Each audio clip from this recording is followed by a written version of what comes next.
Bonjour les amis, heureux de vous accueillir ici à l'église Momentum.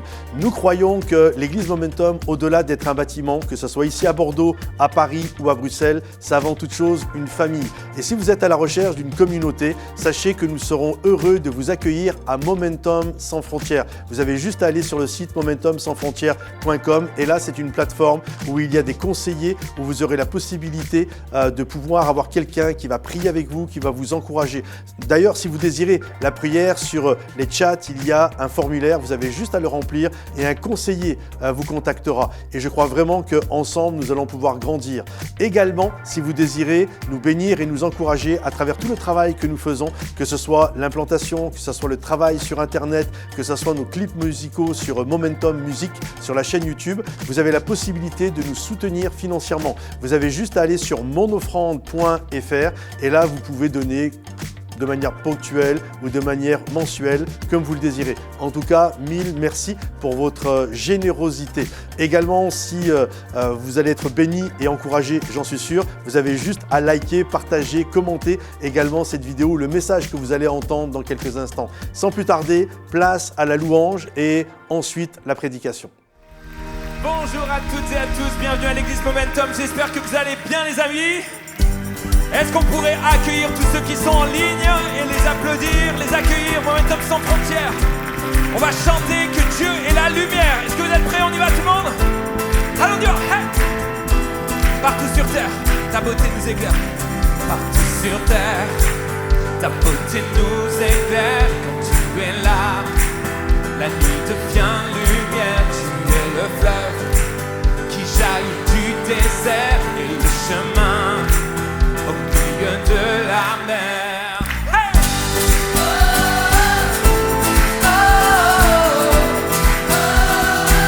Partout sur terre,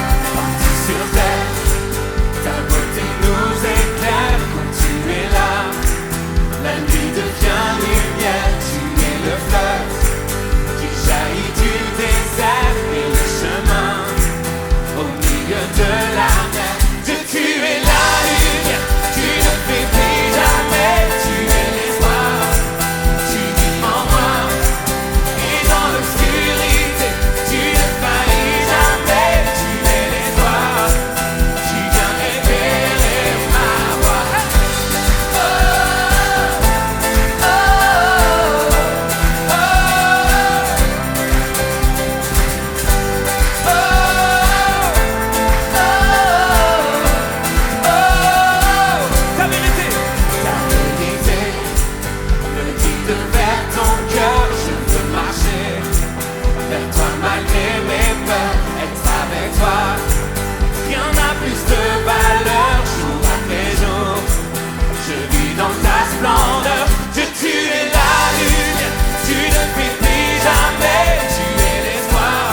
personne à côté de toi, franchement, tu chantes très très bien. Tu as une belle voix. Alléluia. Alléluia. Dieu est bon et Dieu est infini. Quels sont ceux qui le croient? Dieu est merveilleux, il est au-delà. Et j'aimerais qu'on puisse lire quelques versets de la parole de Dieu qui vont s'afficher. Le psaume 103, verset 11 nous dit « Autant les cieux sont élevés au-dessus de la terre, autant sa bonté est grande pour ceux qui le craignent. » Ça, c'est pour chacun d'entre vous. Et peut-être que c'est pour toi ce matin. Psaume 136, verset 1. « Car sa miséricorde dure à toujours et à jamais. » On le lit ensemble, le dernier, Ésaïe 40, 28. « Son intelligence est sans limite. Son amour est sans limite. Sa grâce est sans limite pour toi. » Et peut-être tu es entré dans ce lieu découragé. Et ce matin, tu vas ressortir encouragé parce qu'il a quelque chose pour toi. Quels sont ceux qui le savent et qui le croient? Seigneur, tu as quelque chose pour moi. Et on va juste fermer nos yeux partout dans ce lieu, derrière ton écran également. Et on va chanter qu'il est le Dieu de l'infini. Il est le Dieu au-dessus de tout. On va le chanter ensemble. Alléluia.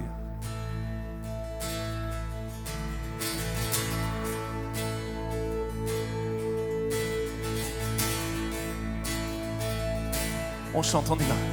Et Dieu inébranlable, Père incomparable, tu es tout puissant.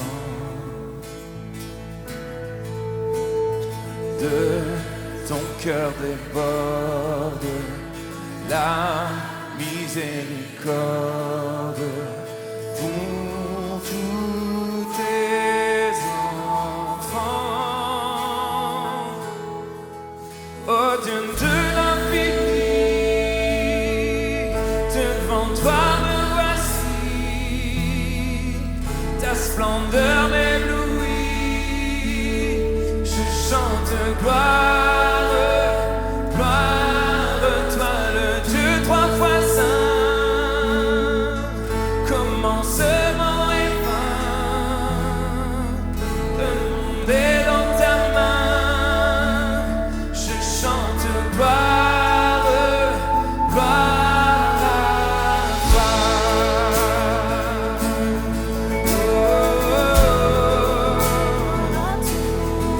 Si gloire à toi Jésus, grand Dieu immuable, ta grâce insondable. Et grand Dieu immuable, ta grâce insondable coule de ton trône. Et digne et admirable, juste et véritable, tu es ma couronne. Oh Dieu de l'infini, devant toi me voici, ta splendeur m'éblouit, je chante gloire, gloire, toi le Dieu trois fois saint, commencement et fin, le monde est dans ta main, je chante gloire, gloire à toi. Ô Seigneur, établis ton règne ici-bas. On le chante ensemble. Oui Seigneur, établis ton règne ici-bas. Tu étais, tu seras. Ton nom est au-dessus de tous les noms. Seigneur, établis ton règne ici-bas. Tu étais, tu seras. Ton nom est au-dessus de tout nom. Seigneur, établis ton règne ici-bas. Tu étais, tu seras. Ton nom est au-dessus de tous les noms.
splendeur éblouie.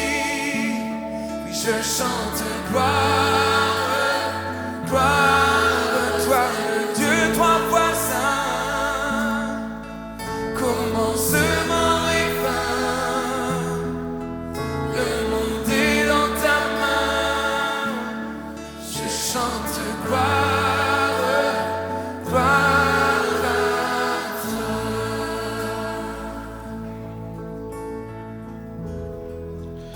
Amen. Seigneur, tu es le Dieu de l'infini, tu es le Dieu qui nous libère. Tu es le Dieu qui est au-dessus de toutes nos conceptions. Tu es le Dieu, Seigneur, qui va au-delà de mes attentes, qui va au-delà, Seigneur, de mes impossibilités. Église, on va continuer à adorer le Seigneur en prenant la Sainte Seine. Je vais inviter les équipiers à faire passer les éléments. Je vais vous demander, Église, de garder les éléments. Et on va le prendre tous ensemble. Dans la parole de Dieu, 1 Corinthiens 11, l'apôtre Paul a écrit ceci. Que la nuit où le Seigneur Jésus a été livré, il a pris du pain. Il a remercié Dieu, puis il a partagé le pain et il a dit « Ceci est mon corps. Il est pour vous.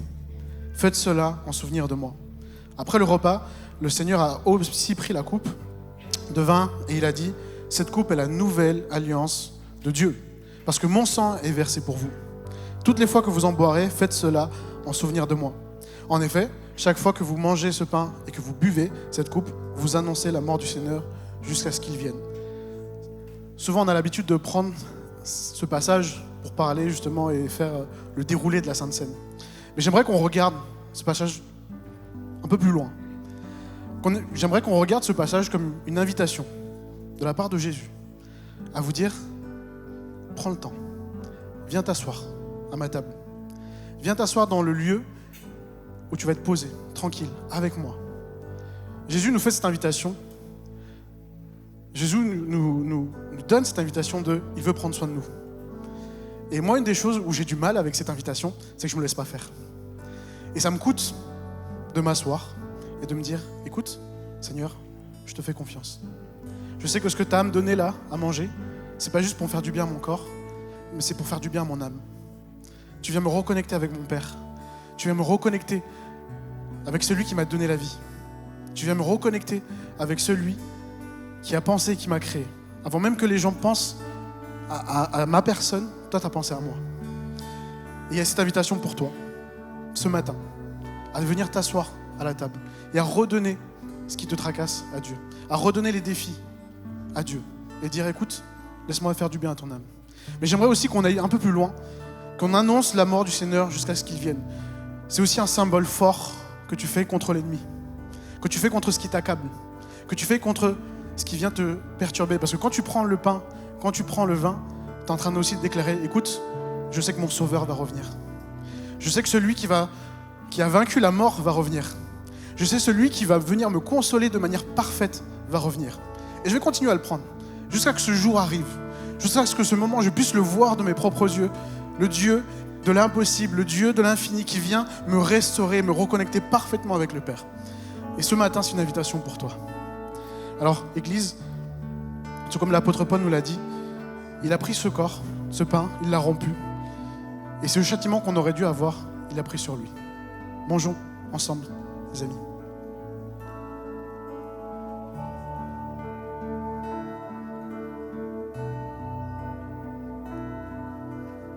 De la même façon, il a pris la coupe et nous a montré ce sang qu'il a versé pour nous, comme preuve de que oui, ce qu'il a dit, il va le faire. Prenons-le ensemble.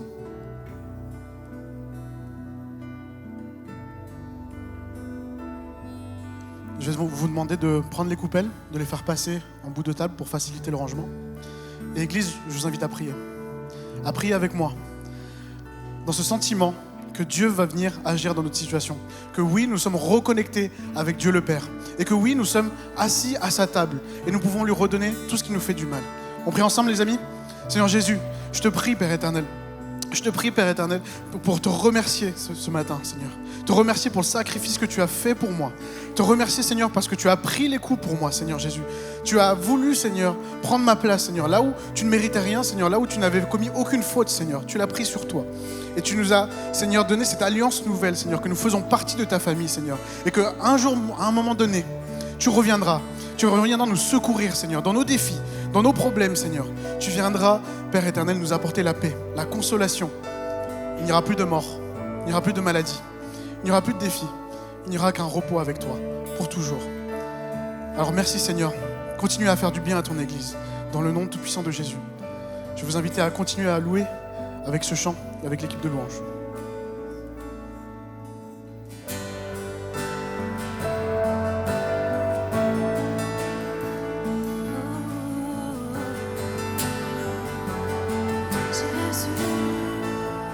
Chantons ensemble. Seigneur, tu me cherches, tu me connais. Et si je t'oubliais,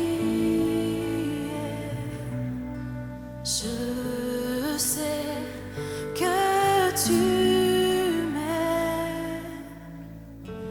ta sainte présence, elle m'enverra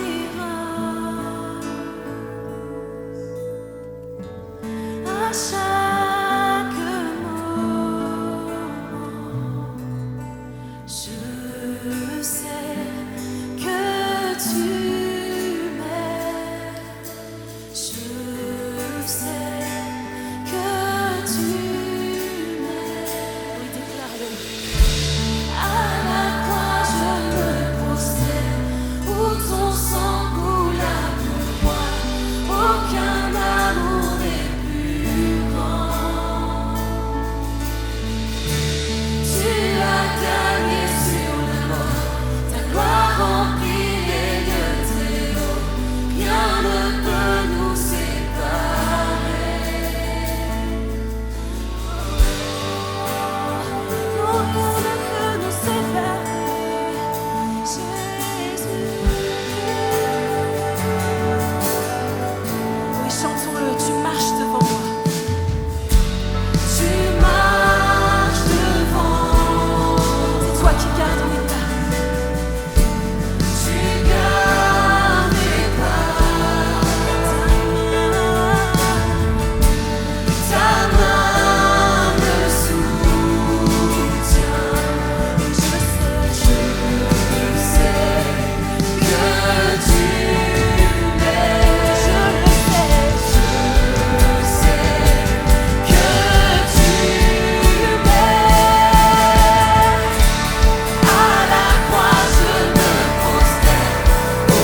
Prosterne-toi devant lui.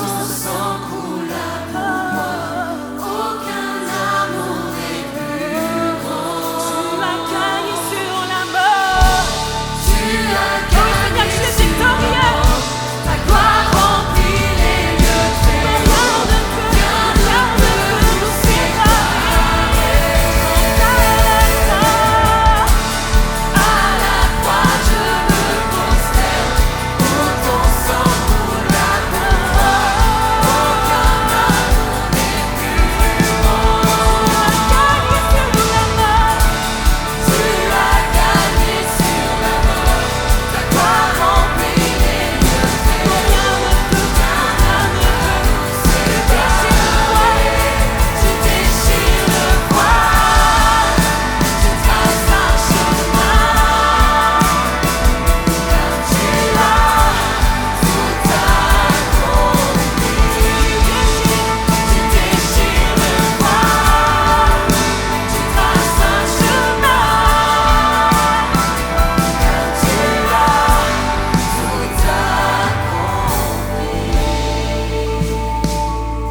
accompli. Tout accompli, Seigneur. Tu as tout accompli, Seigneur.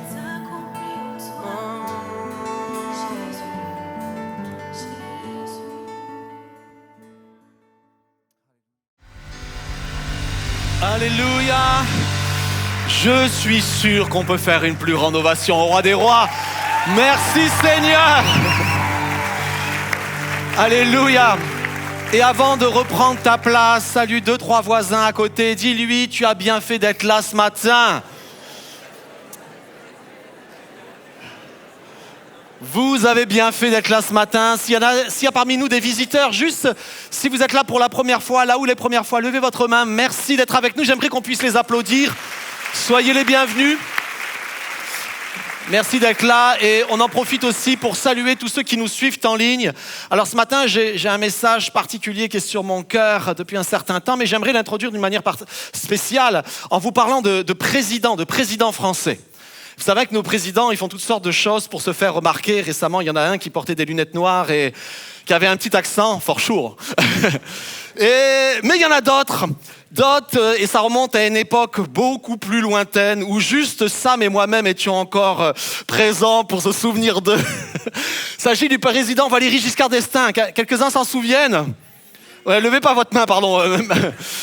Merci pour la compassion pour les plus anciens. Et en 74, il est devenu président. Déjà 74, c'était malheur. À l'époque où il y avait encore des dinosaures sur la Terre. Et il était président et il a fait quelque chose qu'aucun autre président n'a fait avant lui, après lui. Quelque chose qui a marqué le commencement de son septennat. C'est qu'il a chaque mois reçu des invitations. Il recevait des invitations et chaque mois, il prenait le temps de répondre au moins à une invitation. Et vous savez ce qu'il faisait ? Il allait manger chez des Français une fois par mois le soir. Quelque chose de particulier quand même. Quelque chose de spécial. Et quand ça s'est su, d'un coup, il y a eu un afflux de lettres à l'Élysée. Énormément de Français, des dizaines de milliers, voulaient recevoir le président à la maison. C'est extraordinaire. Et c'était des moments, je pense, imagine, tu reçois le président chez toi, c'est un moment qui marque une vie. Et j'aimerais t'encourager ce matin et encourager tous ceux qui nous suivent en ligne. Il y a bien plus qu'un président qui ce matin, frappe à la porte de ta maison. Et le titre de mon message ce matin, c'est « La maison choisie de Dieu ». Peut-être tu ne le sais pas, mais Dieu a choisi ta maison. Dieu a choisi ta maison. Dis-le avec moi, Dieu a choisi ma maison. En fait, Jésus va dire « Je me tiens à la porte et je frappe ». Et si quelqu'un entend ma voix et ouvre la porte, j'entrerai chez lui, je souperai avec lui et lui avec moi. Il va même ajouter à ses disciples, alors qu'il est en train de marcher avec eux, il va leur dire, mais c'est pas vous qui m'avez choisi, c'est moi qui vous ai choisi. Et si vous n'êtes toujours pas convaincus, Paul dira par la suite, en lui, en Jésus, Dieu nous a choisis avant la fondation du monde. Donc j'aimerais t'encourager et comme toucher ton cœur ce matin pour te dire, Dieu t'a choisi. Dieu a choisi ta maison. Et il ne t'a pas choisi parce que tu étais exceptionnel, il ne t'a pas choisi parce que tu avais des dons, des talents, parce que tu avais une histoire glorieuse, parce que tu avais fait des choses merveilleuses ou peut-être une intelligence particulière. Non, non. Il a choisi ce qu'il y avait d'ordinaire. Il y a moins d'amen là, on a compris. Hein. Il a choisi ce qu'il y avait d'ordinaire. Il a choisi des choses simples, des choses folles de ce monde pour confondre les sages. Comprenez bien, le Dieu de gloire, le Dieu qui règne sur son trône, s'est incarné en Jésus-Christ, est venu sur cette terre. Il s'est manifesté parmi les hommes. Et les hommes l'ont cherché dans les palais, mais ils ne l'ont pas trouvé. C'était dans une étable. Allez, on le lit le texte ensemble. Elle l'enfanta, il nous est parlé de Marie, son fils premier-né. Elle l'emmaillota et le coucha dans une crèche parce qu'il n'y avait pas de place pour eux dans l'hôtellerie. Qui est d'accord pour dire avec moi que Dieu avait choisi les choses simples ? Tellement simple, tellement humble. Il a choisi une jeune fille, Marie, rien d'exceptionnel. Son mari, Joseph, qui était charpentier, pas un métier extraordinaire. C'était pas un docteur de la loi, c'était pas quelqu'un qui travaillait dans le temple. Non, il a choisi des gens simples, ordinaires. Il a décidé de faire sa demeure en eux. Il a décidé de naître au sein de cette famille. Et j'aimerais toi-même que tu puisses ne plus dire « je suis trop simple, ma vie est trop simple, ma vie est trop insignifiante, ma vie est trop banale pour que Dieu puisse me choisir ». Dieu t'a choisi. Et ça ne dépend pas de toi, ça dépend de lui. Il a fixé les yeux sur toi et il frappe à la porte de ton cœur. Et il frappe à la porte et il dit « si quelqu'un entend ma voix ». Et ce matin, je ressens l'Esprit qui commence déjà à agir. Il est déjà agi pendant le temps de louange, mais il commence à agir pour te dire, je frappe à la porte de ton cœur. Et il ne s'agit pas juste de gens qui n'ont pas encore accepté Jésus. Alors si tu ne l'as pas encore accepté, c'est le moment de le faire. Mais je parle aussi à tous les chrétiens qui peut-être depuis un certain temps, leur porte n'est plus aussi ouverte qu'avant. La porte et la sensibilité au Saint-Esprit n'est plus aussi affûtée qu'avant. On vient à l'église par routine, on vient à l'église par habitude, on vient à l'église pour être encouragé, mais pas plus que ça. J'aimerais te dire que Dieu a un rendez-vous avec toi. Dieu désire un rendez-vous avec toi. Alors, il a choisi une famille simple, mais il a choisi aussi une ville tout à fait simple. Et c'est de cette ville dont on va parler. C'est de Bethléem et c'est de ce qui se passe à Bethléem dont on va parler. Regardez bien, il nous est dit dans une prophétie, dans le livre de Michée, « Et toi, Bethléem, Ephrata, petite entre les milliers de Juda, de toi sortira pour moi celui qui dominera sur Israël. » Et là aussi, Bethléem n'avait rien d'extraordinaire. C'est le texte qui nous dit, c'était une petite ville parmi les milliers d'autres en Juda. Rien d'extraordinaire. Même son nom n'a rien d'extraordinaire. Bethléem, ça veut dire la maison où on trouve du pain. La maison du pain. Qui est d'accord pour dire qu'en France, la maison où on trouve du pain, c'est 99% des maisons ? Chaque maison, normalement, on a du pain. Si tu n'es pas allé chez le boulanger ce matin, tu as encore le temps de te rattraper. Mais on trouve du pain partout, dans toutes les maisons. Et Bethléem, c'est la maison ordinaire où on trouve du pain. Une seule prophétie faite sur elle dans la Bible. Et le texte nous parle que c'est une maison tellement ordinaire que lorsqu'il se passe des choses qui remuent le quotidien, ils ont du mal à gérer. Ils ne savent pas trop gérer. Et il va se passer une chose qui a remué le quotidien. Il va se passer qu'un empereur va décider de faire un recensement. Et alors qu'il décide de faire ce recensement, tout d'un coup, il y a plus d'habitants qui arrivent à Bethléem. Plus de monde qui arrive. Et le texte nous dit qu'ils n'ont pas su gérer. Ils n'ont pas su gérer tout d'un coup de la pression, tout d'un coup du monde qui arrive, tout d'un coup il y a le stress et les premiers arrivés c'est les premiers servis et arrive finalement plus tard, très tard, une femme qui était enceinte, c'est pour ça qu'elle ne pouvait pas arriver vite et pour elle il n'y a plus de place. Et c'est fou parce que le texte nous dit que finalement dans toute la Bible il y a eu une seule prophétie sur eux, une seule, et ils ont manqué le rendez-vous. Une seule où on dit hey, tu vas recevoir le Sauveur, le Seigneur, celui qui va sauver le monde et ce rendez-vous sous la pression, sous les circonstances, sous le stress, ils n'ont pas discerné. Combien de fois, soyons honnêtes, et je ne vais pas vous faire lever la main à nouveau, soyons honnêtes, combien de fois, parce qu'on était dans des situations difficiles, on était sous pression, on était avec des attentes qu'on avait du mal à répondre. Combien de fois on a eu du mal à discerner ce que Dieu voulait faire au milieu de tous ces moments-là ? Combien de fois on avait juste les yeux fixés sur le guidon au lieu de voir ce que Dieu était en train de se passer, ce que Dieu était en train de faire, ce que Dieu était en train de mettre en place. Combien de fois on a manqué des rendez-vous divins ? Moi, je les compte quasiment plus le nombre de fois où j'ai manqué des rendez-vous divins. Et parfois, on peut se dire, OK, j'avais un seul rendez-vous, un seul moment, et je l'ai manqué. Et Bethléem, c'est leur histoire. Un seul moment, un seul rendez-vous, et ils ont manqué le rendez-vous. Les seuls qui ont reconnu le Messie, c'était des bergers dans les champs qui veillaient la nuit, et ça a été des mages qui sont venus d'Orient pour venir l'adorer. Toute la population a manqué le rendez-vous. Cependant, il y a une vérité extraordinaire. Jésus a quand même fait sa demeure à Bethléem. Et tu as peut-être manqué des rendez-vous, mais Jésus continue de vouloir faire sa demeure dans ta vie. Ça n'empêche rien. Et d'ailleurs, aujourd'hui, quand on parle où est né Jésus, tout le monde qui a un peu de connaissance toutes les personnes vont dire Bethléem. Et dans le ciel, j'aimerais que tu puisses réaliser que alors que tu te poses la question où est la demeure du Seigneur, dans le ciel, on entend dans ton cœur est la demeure du Seigneur. Dans ton cœur, le Seigneur veut demeurer. Dans ton cœur, le Seigneur demeure. Donc tu as peut-être manqué de rendez-vous, mais Dieu a encore rendez-vous avec toi. Ne dis pas, je suis trop insignifiant. Ne dis pas, je suis trop banal. Ne dis pas, je suis passé à côté. Dieu a encore rendez-vous avec toi. Et le texte nous montre qu'ils ont vécu. Ils sont sortis de l'étable, ils se sont installés à Bethléem, ils ont pris une maison à Bethléem et ils ont été à Bethléem. Et on pourrait croire que justement, parce que Jésus vivait à Bethléem, oh combien cette ville, il ne va rien se passer, elle va être protégée, gardée, mise à part de toute douleur et de toute souffrance. Mais la réalité, elle est complètement différente. Et vous êtes d'accord pour dire avec moi, tous ceux qui ont un peu de temps de marche avec Dieu, qu'en marchant avec Dieu, il ne nous épargne pas la souffrance et la douleur. Ce n'est pas une vie sans problème, ce n'est pas une vie sans difficulté, ce n'est pas une vie même des fois sans drame. On marche avec Dieu, mais il y a quand même ces choses qui nous entourent. Et la première fois où on entend parler de Bethléem, la première fois où on entend le mot Bethléem, c'est dans l'Ancien Testament. Et c'est dans un moment particulier où la femme de Jacob, Rachel, est en train de mettre au monde son deuxième fils. Et alors que c'est un moment qui est censé être un moment de joie, un moment de gloire, parce que cette femme était stérile, elle avait eu par miracle son premier fils, puis par miracle un deuxième fils, elle était là et elle s'apprête à donner la vie. Le texte nous dit qu'elle est en train de mourir. Regardez bien. Et comme elle allait mourir, car l'accouchement avait été pénible, elle lui donna le nom à son fils, Ben-Oni, ce qui veut dire fils de ma douleur.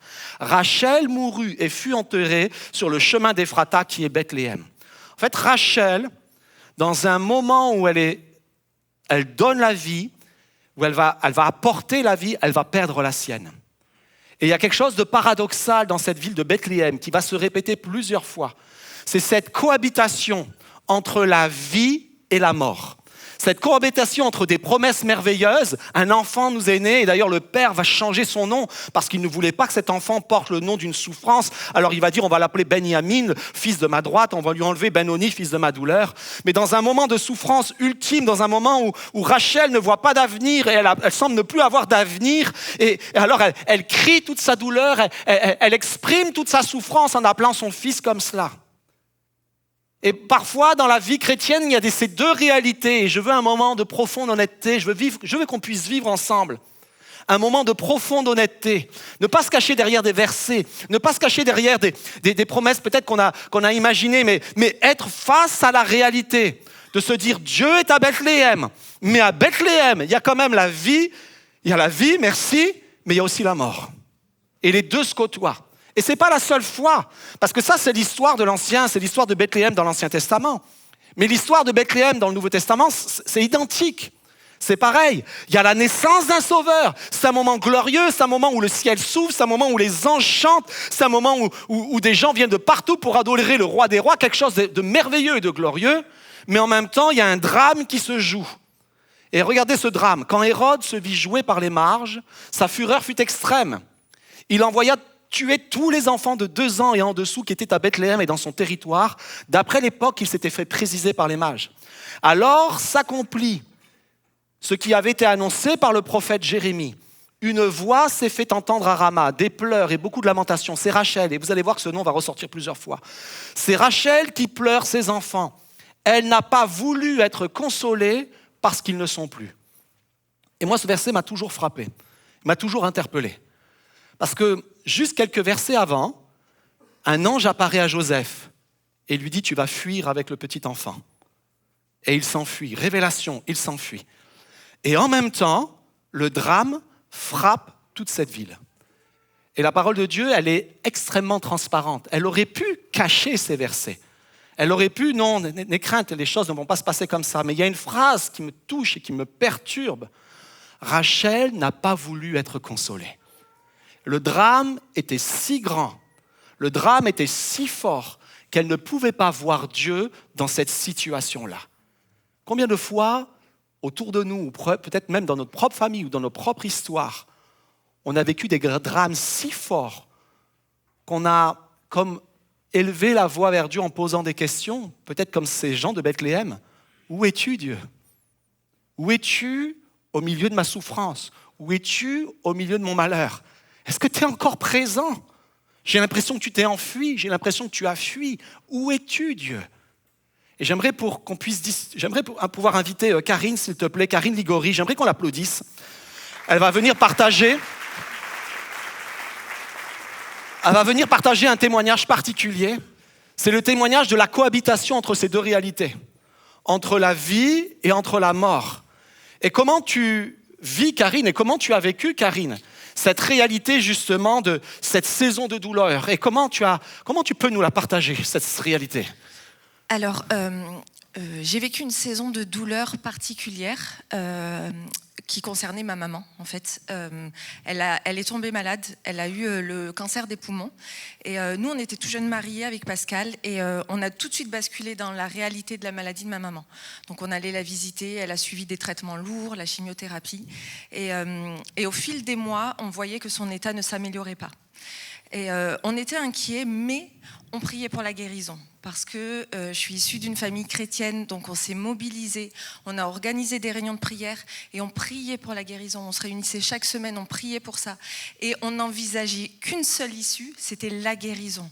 Et j'étais convaincue, je me souviens même dans ses derniers instants de vie, je me disais, Seigneur, c'est maintenant que tu vas agir, parce que là on est au bout, on le sent. Et c'est pas ce qui s'est passé. En fait, ma maman est décédée de sa maladie au bout de 15 mois de maladie. Et là, dans ma vie, j'ai basculé dans une douleur indescriptible. C'est mon monde qui s'est écroulé parce que je considérais qu'à 47 ans, on ne devait pas mourir. On ne devait pas laisser 3 enfants, un mari. Et elle servait dans l'église. Et pour moi, c'était inconcevable que Dieu puisse la reprendre à 47 ans. Moi j'ai grandi, on me disait Dieu ne déçoit jamais, et je croyais que Dieu ne décevait jamais parce que jusqu'alors j'avais vécu quelques difficultés, mais ma vie était assez simple. Sauf que ce jour-là, Dieu m'a déçue. Il m'a déçue parce qu'il a repris ma maman. Mon cœur a été brisé et j'ai été en colère contre Dieu. J'avais l'impression qu'en fait je ne me relèverais jamais de cette épreuve et je ne voulais surtout pas être consolée parce que le fait d'être si triste, d'être dans la peine comme ça, c'était comme si ma maman était encore un peu là, comme si ça me ralliait à elle, je la gardais un petit peu attachée. Et donc cette saison était vraiment douloureuse. Ma maison était marquée par la douleur, la colère, l'incompréhension et la déception. Mais malgré tout, je continuais à suivre Dieu parce que je savais que le pire que j'aurais pu faire, c'était de m'écarter du chemin que Dieu voulait pour ma vie. Donc je continuais à le suivre, mais avec cette idée quand même au fond de moi que finalement Dieu ne guérit peut-être pas et que Dieu m'avait déçue et j'étais vraiment en deuil.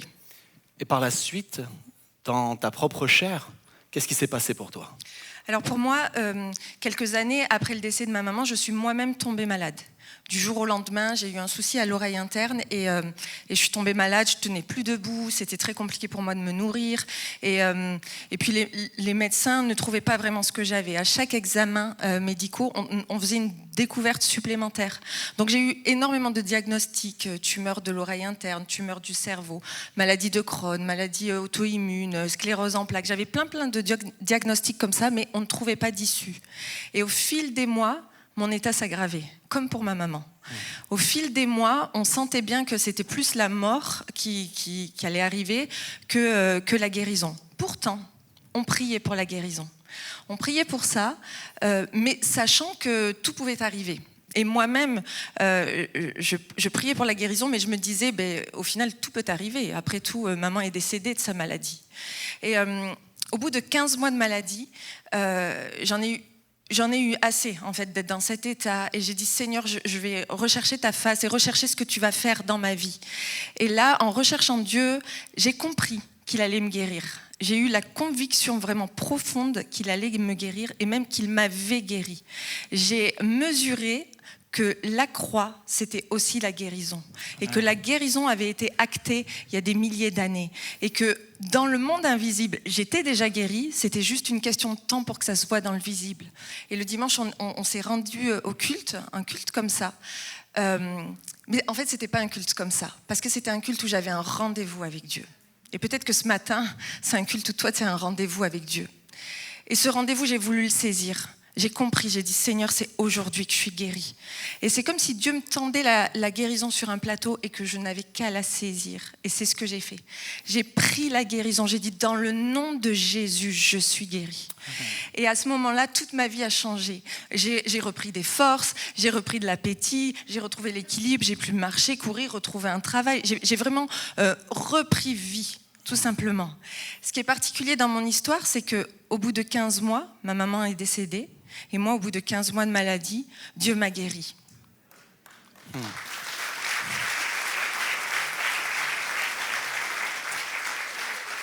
Et comment tu as fait pour faire cohabiter ces deux réalités? Et qu'est-ce que Dieu a fait aussi ensuite de ton histoire? Alors, au départ, je n'ai pas voulu faire cohabiter ces deux réalités. J'ai voulu rester sur mon petit nuage de la guérison miraculeuse et rester sur ça. Je suis guérie et j'occultais presque volontairement le fait que ma mère n'avait pas été guérie. Je pense que c'était une forme de protection. Mais après, il y a quelque chose qui a basculé dans ma vie, c'est que j'ai voulu écrire un livre pour rendre gloire à Dieu. Et d'ailleurs, lors aussi d'une autre épreuve, j'ai promis à Dieu d'écrire un livre pour lui rendre gloire. Mais je me suis dit, je ne peux pas parler de la guérison et de ce qui m'est arrivé sans penser au décès de ma maman. Donc, oui, j'ai demandé à Dieu pourquoi il avait pas guéri ma maman, il m'avait guéri. J'ai pas eu la réponse. Je reste avec un mystère, mais j'ai compris certaines choses quand même. Dieu m'a montré que finalement la guérison, c'est la fin de la maladie, c'est la fin de la douleur, c'est la fin des souffrances. Et c'est ce qu'il a fait pour ma maman quand il a reprise auprès de lui. Elle a arrêté d'être malade, elle a arrêté de souffrir. J'ai compris aussi que Dieu ne m'aimait pas plus que ma maman, que tout est grâce avec lui et que ma destinée, c'était de rester sur terre pour proclamer sa gloire et il a voulu reprendre ma maman auprès auprès de lui. Ça ne veut pas dire qu'il en préfère ou l'une ou l'autre. Dieu n'a pas de chouchou. Dieu reste toujours le même. Et ce qu'il dit, il le fait. Et j'ai compris aussi que en fait, mon expérience du décès de ma maman ne changeait pas la vérité de la parole de Dieu. Amen. C'est pas parce que ma maman n'a pas guéri que la vérité, c'est que Dieu guérit. La vérité, c'est que Dieu guérit. Et ça, je crois que c'est valable pour chaque épreuve. L'épreuve, en fait, elle met vraiment un coup dans la vie. Et moi, j'étais au plus bas. Quand ma maman est décédée, j'étais au plus bas. Et je croyais vraiment que je ne me relèverais jamais. Je me souviens que mon mari m'a dit « on va s'en sortir, on va s'en sortir ». Mais pour moi, j'y croyais pas. Et en fait, aujourd'hui, je suis là et je m'en suis sortie. Amen. Parce que c'est Dieu qui m'en a sortie. Amen. En fait, Dieu m'a relevée. Et d'une femme brisée, triste, en deuil et malade aussi, il en a fait une femme consolée, parce qu'il m'a consolée, restaurée, guérie et habillée de miracles. Et c'est comme ça que j'ai voulu intituler mon livre, ou plutôt c'est comme ça que Dieu a intitulé ce livre, parce qu'il m'a soufflé ce titre. Et je comprends aujourd'hui que ce titre a une portée. Ce titre a une portée pour ma vie. Je suis habillée de miracles. Ce titre a une portée pour ma maison. Ma maison est habillée de miracles. Et je crois que ce titre, ça peut être le titre de la vie de chacun d'entre nous, la tienne, celle de chacun d'entre nous, parce que Dieu veut nous habiller de miracles. Il ne veut pas qu'on reste bloqué sur nos mauvaises expériences, sur nos épreuves, aussi douloureuses soient-elles. Et je mesure qu'il y a des épreuves très douloureuses. Mais Dieu ne nous laisse pas arrêter, il veut qu'on continue. Il veut qu'on continue. Et c'est pour ça que mon cri aujourd'hui, c'est de dire oui, on a des épreuves, mais Dieu ne change pas et il fait des miracles encore aujourd'hui. Amen. On peut applaudir Karine.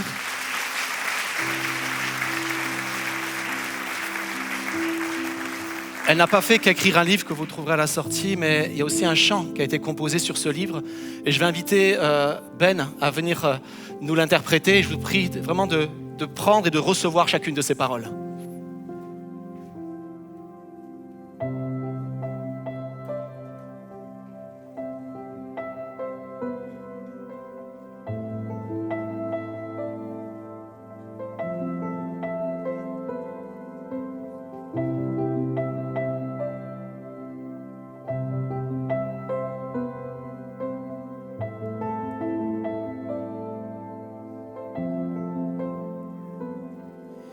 Le vent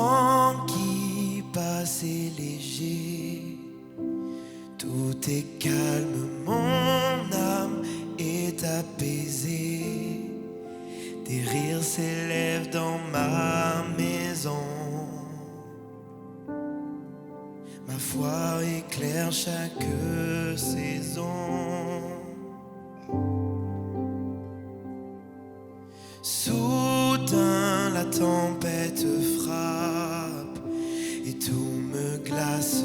La nuit vient prendre la place. Tout devient sombre ici-bas. Je tombe, tout se brise en moi.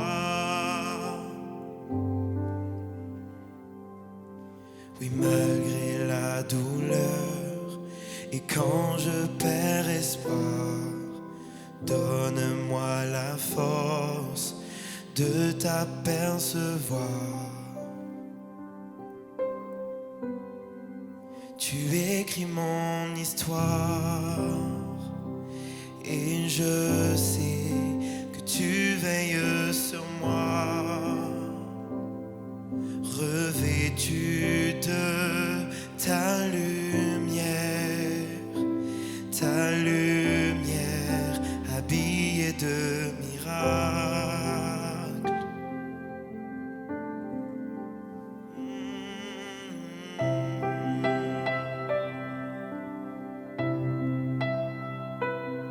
Oh Seigneur,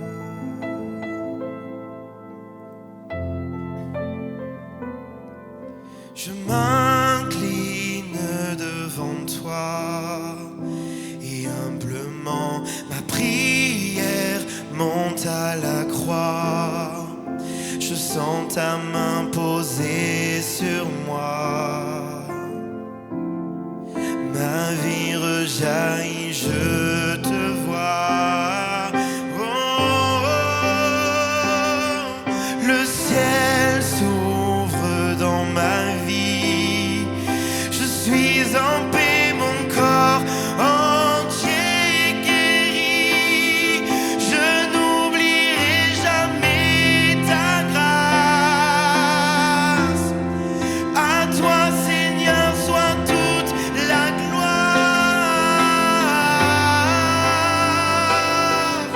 Oui, malgré la douleur et quand je perds espoir, donne-moi la force de t'apercevoir. Je suis ton enfant, fait à ton image. Et là dans ce miroir, je contemple ta gloire. Tu écris mon histoire et je sais que tu veilles sur moi. Revêtu de oui, ta lumière, habillé de miracles. Oh, tu écris mon histoire et je sais que tu veilles sur moi. Revêtu de ta lumière, oui, ta lumière, habillé de miracles. Tu écris mon histoire. Alléluia.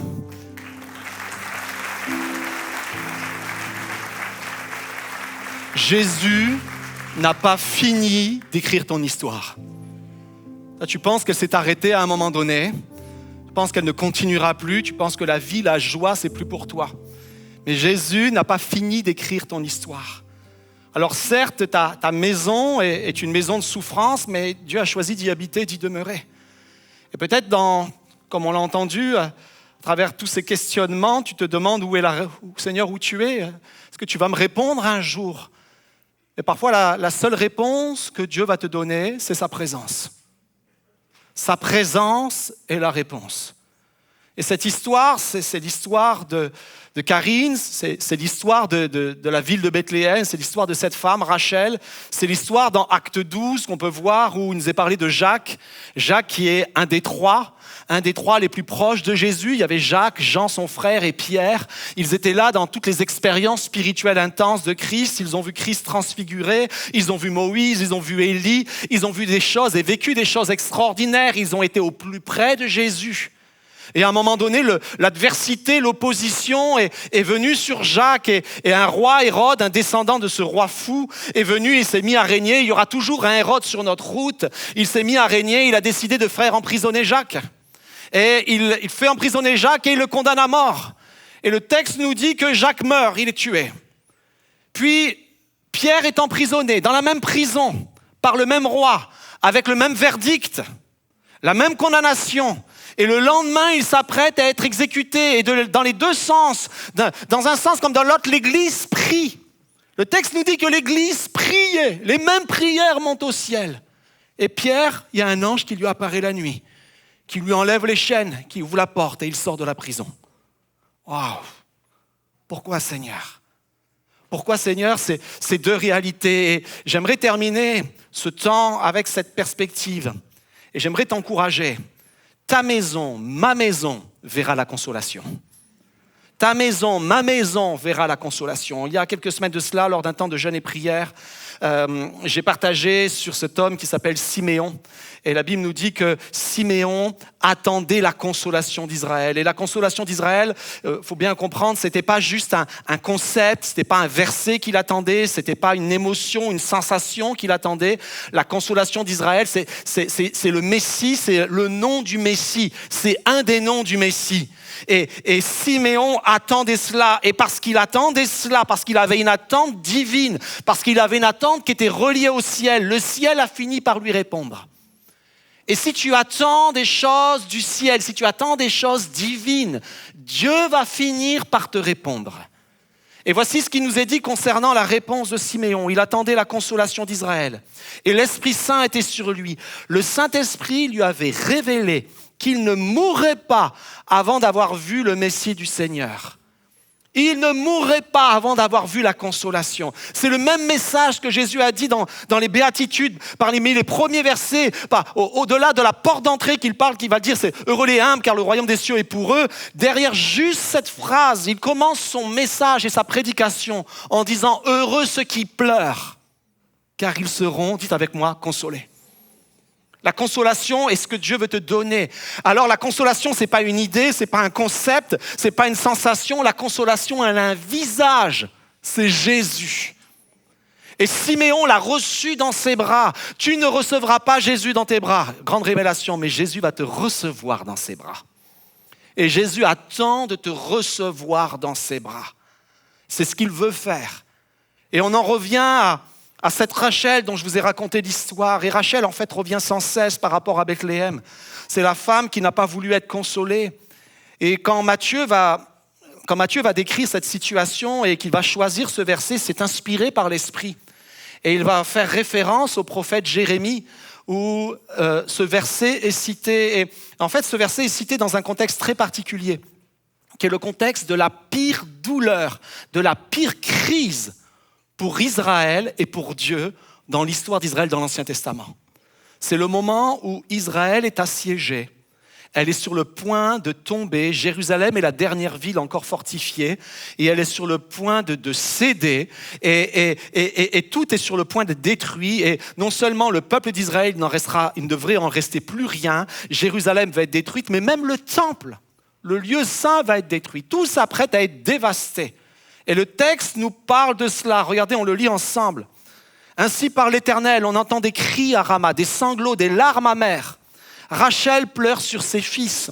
Elle refuse d'être consolée sur ses fils car ils ne sont plus.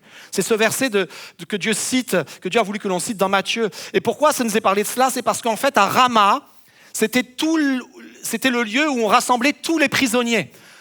Alors que Babylone était arrivée, alors que Jérusalem finalement est tombée, ils attrapent tous les prisonniers, ils font prisonnier toute la population et ils l'amènent à Rama.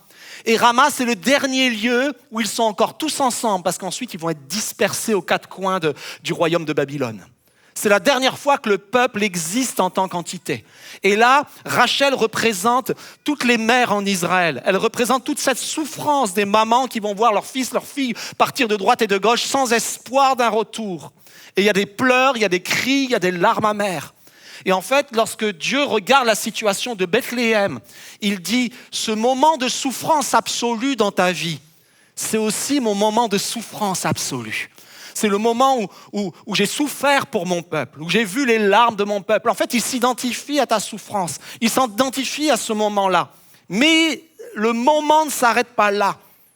Parce qu'il laisse, et il nous a laissé, et il t'a laissé comme il a laissé Karine. Il nous a laissé pleurer. Il nous a laissé vivre cette dimension de deuil. Il a laissé les larmes couler de nos yeux. Mais voici maintenant ce qu'il dit, parce qu'il y a un temps qui arrive. Et c'est pour ça que je prêche ce message ce matin pour toi et pour tous ceux qui sont en ligne. Ainsi parle l'Éternel. Tu as pleuré, mais maintenant retiens les pleurs de ta voix, les larmes de tes yeux. Car il y aura un salaire pour tes actions. Et là, ce verset a toujours troublé beaucoup de personnes. Parce que lorsqu'on lit un salaire pour nos actions, on a l'impression que, oh là là, on va être encore frappé d'un malheur plus grand parce qu'on a fait des choses qui n'étaient pas claires, qui n'étaient pas clean. Et Dieu ne parle pas de cela. Dieu parle du fait que tu as été fidèle, malgré tous les pourquoi qu'il y avait dans ta vie. Que tu as encore continué à vouloir entendre sa parole, malgré le fait que tu n'avais pas encore de réponse. Que tu as accepté de ne pas le renier, malgré ta souffrance. C'est ça, en fait, le salaire. Enfin, c'est ça la récompense sur tes actions. Il va y avoir une récompense sur tes actions. Il va y avoir une récompense sur le fait que tu écoutes ce message, malgré ton expérience, malgré ton histoire. Il y a une récompense associée à cela. Et la récompense, c'est quoi? Et c'est pour ça que c'est marqué avec quelque chose de surligné, oracle de l'Éternel, ça veut dire c'est important ce qui va être dit. Tout était important, mais là c'est particulièrement important. Oracle de l'Éternel, ils reviendront du pays de l'ennemi, et dites avec moi, il y a de l'espérance pour mon avenir. C'est ce que Dieu te promet. Il y a de l'espérance pour mon avenir, et il réitère, oracle de l'Éternel, tes fils reviendront dans leurs frontières. Alors ma maison n'est peut-être pas une maison sans douleur, mais elle n'est pas une maison sans promesse. Et lorsqu'on parlait tout à l'heure de souffrance et de douleur, et peut-être tu t'es dit, mais où es-tu, Dieu, dans toute cette souffrance et cette douleur? Où es-tu, Dieu, alors que tu sembles avoir fui le moment de souffrance? En fait, Dieu n'a pas fui le moment à Bethléem, il a rendu la croix possible. Il a rendu un moment glorieux où ta souffrance, tes questionnements, tes pleurs, ta tristesse, tes péchés, tes fautes, tout allait être porté par Jésus-Christ. Regardez bien. C'est un texte qu'on trouve dans Ésaïe 53 concernant Jésus. Cependant, ce sont nos souffrances qu'il a portées. Donc il sait de quoi tu as souffert. Il sait ce que tu as vécu. C'est de nos douleurs qu'il s'est chargé. Et nous l'avons considéré comme puni, frappé de Dieu et humilié. Mais il était blessé pour nos péchés, brisé pour nos iniquités. Le châtiment qui nous donne la paix est tombé sur lui et c'est par ses meurtrissures que nous sommes guéris.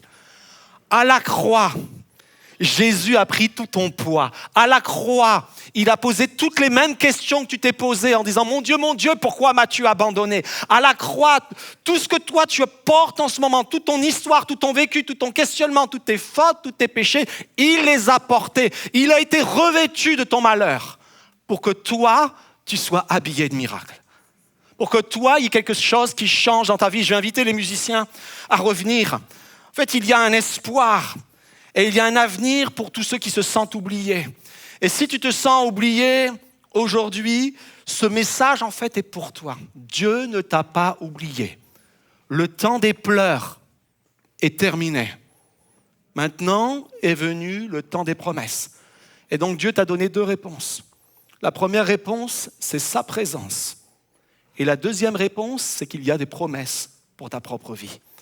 Il y a des promesses qui t'attendent. Alors, dans un moment d'intimité à nouveau où on va chanter que Dieu est le Dieu de miracles, en fait, ça va être un moment de confession.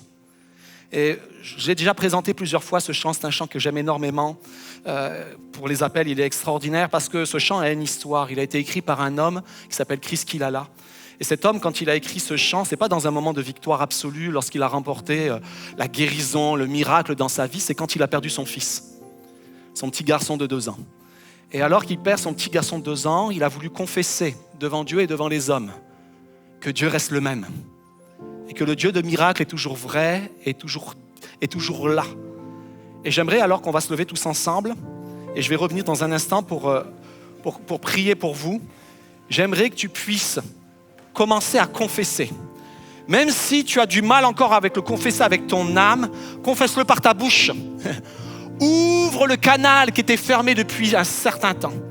Ouvre le canal de ton cœur et commence à confesser que le Dieu que tu connais et que le Dieu qui est venu frapper à la porte de ton cœur, c'est un Dieu de miracles et qu'il n'en a pas fini avec toi. Il veut continuer l'histoire, il veut continuer à écrire la suite de l'histoire. Alléluia, on le chante ensemble.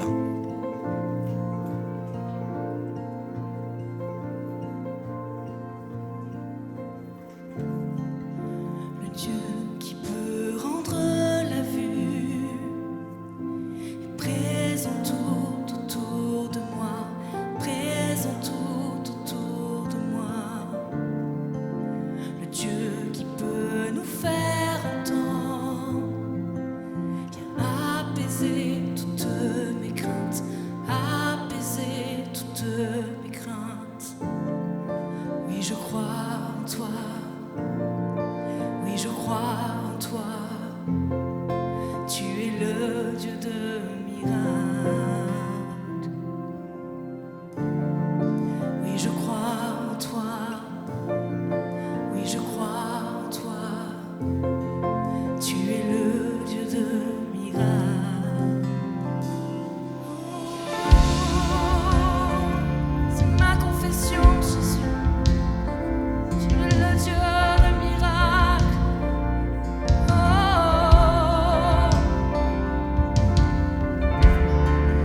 Celui qui défie l'impossible,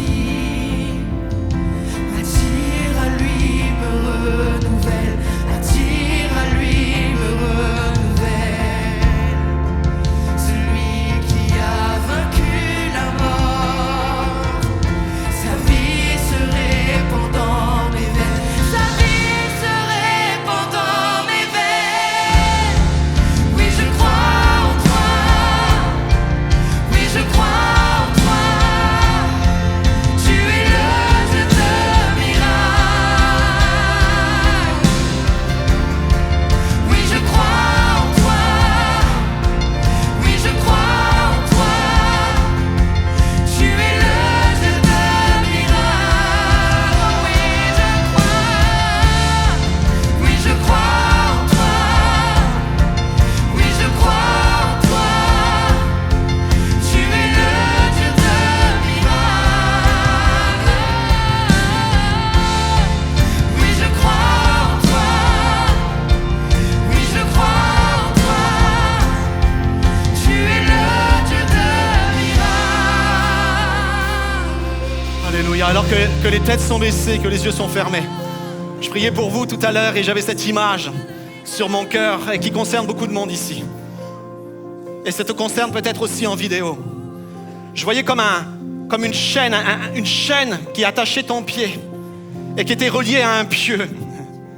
Et cette chaîne, dans un certain sens, elle te permettait quand même de vivre beaucoup de réalités de la parole de Dieu. Tu avais quand même un espace dans lequel il y a beaucoup de la réalité de la parole de Dieu. Ces choses-là étaient vraies pour ta vie. Ces promesses étaient vraies pour ta vie. Tu les prenais, tu les emparais et tu vivais là-dedans. Mais cette chaîne bloquait, elle bloquait un accès.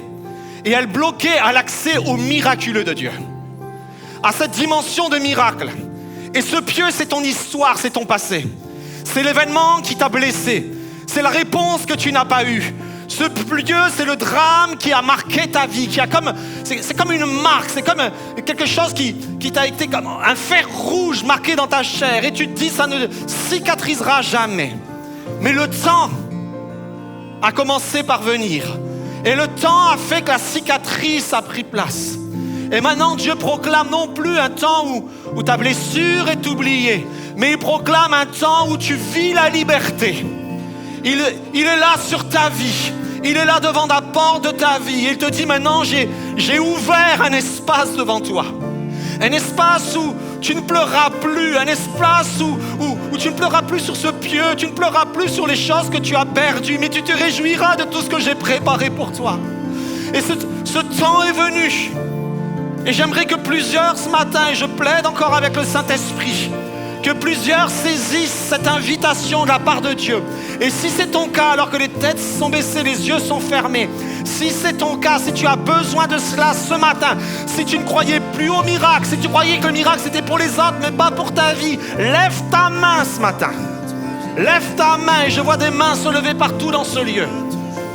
Pour certains, il n'y a pas la trace du pieu. Il n'y a pas de chaîne qui te lie. Mais il y a une vie où les derniers miracles, ça remonte à tellement longtemps que c'est comme une histoire ancienne. C'est comme une vieille histoire, une vieille légende. C'est presque devenu une légende urbaine qu'on raconte et que tu racontes. Mais Dieu te dit maintenant, je vais écrire la suite. Maintenant, quelque chose de nouveau s'écrit. Tu ne proclameras pas juste les vieilles histoires. Tu raconteras ce que j'ai fait pour toi en 2026. Tu proclameras et tu diras de quelle façon j'ai agi pour toi, pour ta maison, pour ta famille. Tu proclameras comment j'étais arraché de la situation dans laquelle tu as été. Comment j'ai œuvré pour toi parce que je demeure le Dieu de miracles. Je demeure celui qui a vaincu la mort. Je demeure celui qui a pris sur la croix tes blessures, tes meurtrissures, ta maladie, tes fautes, ton péché. Et je déclare la liberté sur ta vie. Alléluia.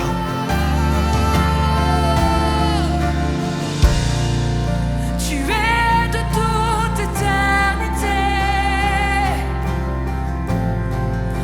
Ô Dieu puissant ressuscité.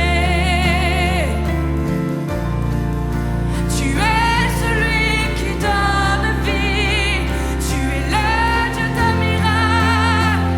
Tu es le Dieu de miracle. Déclare-le. Tu es de toute éternité. Ô Dieu puissant ressuscité, qui donne vie. Tu es celui qui donne vie. Tu es le Dieu de miracle. Tu es le Dieu de miracle. De toutes tes forces, déclare-le. Tu es de toute éternité. Ô Dieu puissant ressuscité. Tu es celui qui donne vie. Ici et maintenant, dans ce lieu, tu es le Dieu de miracle. Oui, je crois en toi. Oui, je crois en toi. Tu es le Dieu de miracle. Nous le déclarons. Oui, je crois en toi. Oui, je crois en toi. Tu es le Dieu de miracle. Laisse-moi t'entendre, Église. Déclare-le. Oui, je crois en toi. De toute ta force. Oui, je crois en toi. C'est une déclaration. Tu es le Dieu de miracle. Tu vas agir dans ma vie. Alléluia. Oui, je crois en toi. Oui, je crois en toi. Tu es le Dieu de miracle. Oui, je crois en toi. Oui, je crois en toi. Tu es le Dieu de miracle. Oui, je crois en toi. Oui, je crois en toi. Tu es le Dieu de miracle.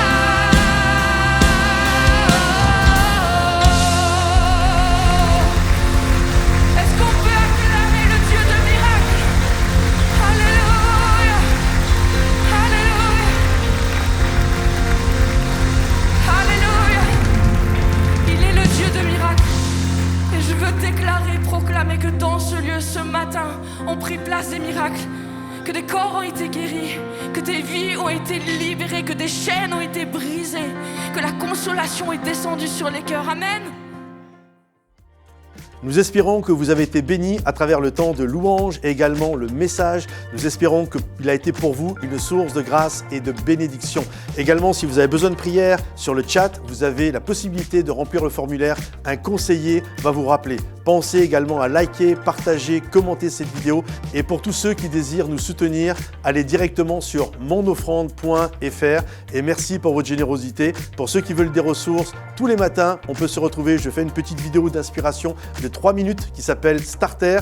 Et c'est juste pour bien démarrer sa journée. Et également pour des temps de louange sur la chaîne YouTube, vous avez Momentum Musique. Et là, il y a tous nos albums, également des chants que nous faisons le dimanche matin. Soyez bénis, soyez encouragés et à bientôt les amis.